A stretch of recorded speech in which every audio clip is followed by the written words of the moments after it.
तो आज का हमारा टॉपिक है present perfect tense. Present perfect tense के बारे में मैंने यहाँ पर 3 सेंटेंस लिख दिए हैं। मैं ताजमहल देख चुका हूँ, मैंने ताजमहल देख लिया है और मैंने ताजमहल देखा हुआ है। ये 3 सेंटेंस मैंने यहाँ पर लिख दिए हैं।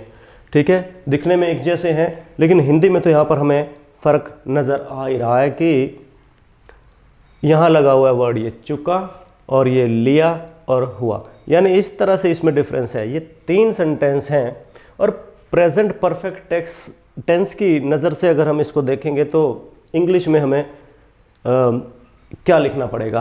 प्रेजेंट परफेक्ट टेंस में एक्चुअल में वो सेंटेंसेस आते हैं, वो काम जो पूरे हो चुके हों। परफेक्ट का मतलब ही है पूरे हो चुके हों। ठीक है, तो कोई काम अगर पूरा हो चुका हो तो हम परफेक्ट टेंस का यूज़ करते हैं। फॉर एग्ज़ाम्पल, मैंने अपना काम कर लिया है। ठीक है, पक्षी उड़ चुके हैं और मैंने खाना खा लिया है, मैं खाना खा चुका हूँ। तो ये इस तरह के सेंटेंसेस प्रेजेंट परफेक्ट टेंस में आते हैं और इसका हमें इंग्लिश में ट्रांसलेशन अगर करना हो तो क्या मीनिंग बनेगा और परफेक्ट टेंस होता क्या है। मैं यहाँ पर स्ट्रक्चर बता देता हूँ कि किसी भी परफेक्ट टेंस में सब्जेक्ट आएगा सबसे पहले। ठीक है, सब्जेक्ट, और फिर या तो हैज़ और या फिर हैव। वो कब आएगा वो भी मैं अभी बता देता हूँ। सब्जेक्ट के साथ हैज़, हैव और फिर हैज़ या हैव में से एक, और फिर हमेशा परफेक्ट में third form of the verb. ठीक है, और फिर उसके बाद जो भी अदर वर्ड्स आएंगे या ऑब्जेक्ट आएगा। तो स्ट्रक्चर की तो अगर बात कर ले कि कौन कौन सी चीज़ें इसमें होंगी, सब्जेक्ट के साथ हैज़ या फिर हैव, वर्ब की थर्ड फॉर्म और फिर ऑब्जेक्ट। अब आते हैं इन वाले सेंटेंसेस पर। मैं बता चुका हूँ कि कोई काम अगर पूरा हो चुका है उसमें हम हैज़, हैव का यूज़ करते हैं और वो परफेक्ट टेंस कहलाता है। अब मैं ताजमहल देख चुका हूँ, ये 3 सेंटेंस हमने लिखे। इनकी इंग्लिश बिल्कुल एक जैसी होगी, मीनिंग भी क्लियर हो जाना चाहिए कि ये तीनों सेंटेंस बिल्कुल परफेक्ट टेंस की अगर हम नज़र से देखें तो बिल्कुल एक जैसी इनकी ट्रांसलेशन होगी। मैं लिख देता हूँ यहाँ पर, सबकी एक इंग्लिश होगी। मैं ताजमहल देख चुका हूँ या मैंने ताजमहल देख लिया है, इसकी इंग्लिश होगी I have seen the Taj Mahal. तो तीनों की इंग्लिश यही आई और स्ट्रक्चर पैटर्न बिल्कुल सेम। ये आपका हो गया सब्जेक्ट और इसके साथ ये आ गया यहाँ पर हैव, ये third form of the verb और ये फिर ऑब्जेक्ट और अदर वर्ड्स। ठीक है, तो अब हैज़ या फिर हैव का भी एक बार देख लेते हैं। हैव कहाँ आएगा और हैज़ कहाँ पर आएगा, अभी ये डिस्कस कर लेंगे। उससे पहले एक बात, प्रेजेंट परफेक्ट टेंस आमतौर पर हम अपनी रोज़ की लाइफ में कैसे सेंटेंसेस को इसमें रखते हैं ये तो क्लियर हो गया। अब सपोज करो मैंने कोई पिक्चर देखी हुई है पहले से और आप मुझे पूछते हो कि आपने ये फिल्म देखी है। ज़रूरी नहीं है कि वो काम अभी अभी पूरा हुआ हो कि मैं पढ़ चुका हूँ, मैं खाना खा चुका हूँ, ऐसा कुछ नहीं है। पहले भी अगर बीते हुए टाइम में भी वो काम पूरा हो चुका है, कितना ही समय क्यों ना हो गया हो। कोई पिक्चर अगर आपने आज से 2 साल 4 साल पहले देखी है तो आप बोल सकते हो कि मैंने ये फिल्म देखी हुई है।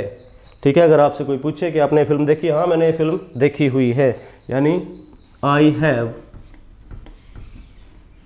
सीन दिस फिल्म या मूवी, राइट। तो ये इस तरह के सेंटेंसेस इसमें होते हैं। स्ट्रक्चर हमें पता लग गया। और इसके नेगेटिव, यानी फिल्म आपने नहीं भी देखी हुई है अगर और यूज़ कर रहे हैं हैव और नेगेटिव बना रहे हैं, वो भी सेंटेंस प्रेजेंट परफेक्ट टेंस में ही आएगा। अगर इनकी बात करें, I have seen the Taj Mahal, ठीक है, ये भी प्रेजेंट परफेक्ट टेंस है। और इसका यहाँ पर अगर मैं लिखूँ नेगेटिव तो क्या आएगा, आई have not seen the Taj Mahal, ये भी परफेक्ट ही है, प्रेजेंट परफेक्ट। और अगर नेगेटिव के साथ अगर मैं इंटेरोगेटिव बनाना चाहूँ तो ये हैव से शुरू होगा, किसी भी हेल्पिंग वर्ब से मेन वर्ब से पहले जो कुछ भी होगा वहीं से शुरू होगा। अब मैं क्वेश्चन वाला बना देता हूँ, ऐसे ही बनेगा, have I seen the Taj Mahal, क्या मैंने ताजमहल देखा है? I have seen the, have I seen the Taj Mahal. तो ये कुछ इस तरह की बातें हैं, नेगेटिव हो, इंटेरोगेटिव हो, कुछ भी हो, अगर वहाँ पर हैव है, third form of the verb है, ठीक है, तो और ये इंटेरोगेटिव है, तो वो सेंटेंस प्रेजेंट परफेक्ट टेंस की कैटेगरी में आएगा। इसका नेगेटिव हमने बना लिया है, I have not seen the Taj Mahal, question बना लिया। अब इस क्वेश्चन का नेगेटिव भी ऐसे ही, have I not seen the Taj Mahal, not seen the Taj Mahal. तो ये भी क्वेश्चन लगा यहाँ पर, ये भी प्रेजेंट परफेक्ट टेंस की कैटेगरी में आते हैं। पक्षी उड़ चुके हैं, खत्म, गए, अभी उड़े हों या थोड़ी देर पहले, वो क्या होंगे, किस कैटेगरी में आएगा वो सेंटेंस? वो सेंटेंस आएगा प्रेजेंट परफेक्ट टेंस की कैटेगरी में, यानी काम पूरा हो चुका है। नेगेटिव कैसे बनना है? यहाँ पर नॉट लगा है, ठीक, वर्ब मेन वर्ब से पहले, क्वेश्चन सॉरी क्वेश्चन कैसे शुरू हुआ है?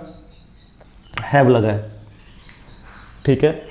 अब बात कर लेते हैं कहाँ पर हैज़ लगाना है और कहाँ पर हैव लगाना है। एक छोटी सी बात है, मैं एक वर्ब उठाता हूँ सिर्फ, ठीक है, एक वर्ब उठाता हूँ कोई भी, ये सीन है यहाँ पर, इसी को ही ले लेते हैं, ठीक है।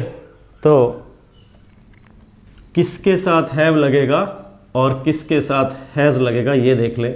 मैं पर्सन्स की बात करने वाला हूँ, यहाँ पर अगर मैं लिखता हूँ आई और वी, ये फर्स्ट पर्सन हो गए, ठीक है, और यू सेकंड पर्सन हो गया, ठीक है, और दे ये हो गया थर्ड पर्सन। मैं यहाँ पर लिख देता हूँ, ये हो गया फर्स्ट पर्सन, ये हो गया सेकंड पर्सन और ये हो गया थर्ड पर्सन। क्या होते हैं? हम अपनी बात करेंगे या मैं अपनी बात करूँगा तो वो फर्स्ट पर्सन, यू कह के मैं किसी से भी बात करूँगा, यू वो सेकंड, और दे प्लूरल हो गया, थर्ड पर्सन प्लूरल, सिंगल नहीं। उन कैटेगरीज में क्या आएगा?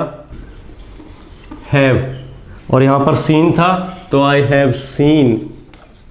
यू, अगर यू है सेकंड पर्सन, इसके साथ भी have, I have seen, you have seen, ठीक है, और दे हैव सीन। तो इनके साथ तो आ गया have, first person, second person और थर्ड पर्सन प्लूरल, यानी ज़्यादा हो। तो अब बात रह गई हैज़ की, वो कहाँ पर आएगा? यानी आई हैव सीन की जगह हैज़ सीन, ये कब आएगा? हैज़ सीन, हमने बात की थी ना स्ट्रक्चर में, सब्जेक्ट प्लस हैज़ या फिर हैव और third form of the verb. हमें हैव का तो पता लग गया यहाँ पर, first person, second person, third person plural ज़्यादा हो तब, ठीक है। और अब है हैज़ कब आएगा? तो फर्स्ट पर्सन और सेकंड पर्सन और थर्ड पर्सन प्लूरल को छोड़ के क्या बचा हमारे पास? हमारे पास बचा थर्ड पर्सन सिंगुलर, यानी इनको छोड़ के अगर मैं ही, शी, इट या दुनिया की कोई भी चीज़, किसी भी नाम, किसी भी इंसान की अगर मैं बात करूं, राधा, मोहन, सोहन, किसी की भी मैं बात करूं, टेबल चेयर वगैरह की ज़रूरत पड़े थर्ड पर्सन में, वो भी सब थर्ड पर्सन है, यानी हमें छोड़ के और यू वाले शब्द को छोड़ के बाकी सब थर्ड पर्सन है। अगर मैं माई फ्रेंड की बात करूं तो वो भी थर्ड पर्सन है, ठीक है। तो सिंगुलर के साथ आएगा हैज़। अब मैं यहाँ पर लिख रहा हूँ ही, या फिर अगर ज़रूरत पड़ती है जिस हिसाब से भी हम लिख रहे हैं, ही, शी, इट, किसी का भी नाम अकेला होना चाहिए वो, ठीक है, दुनिया की कोई भी अकेली चीज़, कोई भी अकेला नाउन अगर है और वहाँ पर हैज़ या हैव लगाने की ज़रूरत पड़ती है तो उसमें से सिर्फ हैज़ आएगा। और साथ में third form of the verb, interrogative हो गया, नेगेटिव हो गया, इनका मीनिंग हमें पता लग गया कि ये सारी एक ही कैटेगरी के शब्द हैं। तो ये है प्रेजेंट परफेक्ट टेंस स्ट्रक्चर हमारे सामने है। आई, वी के साथ, यू के साथ, दे के साथ हमें कैसे करना है, ये सब हो गया है।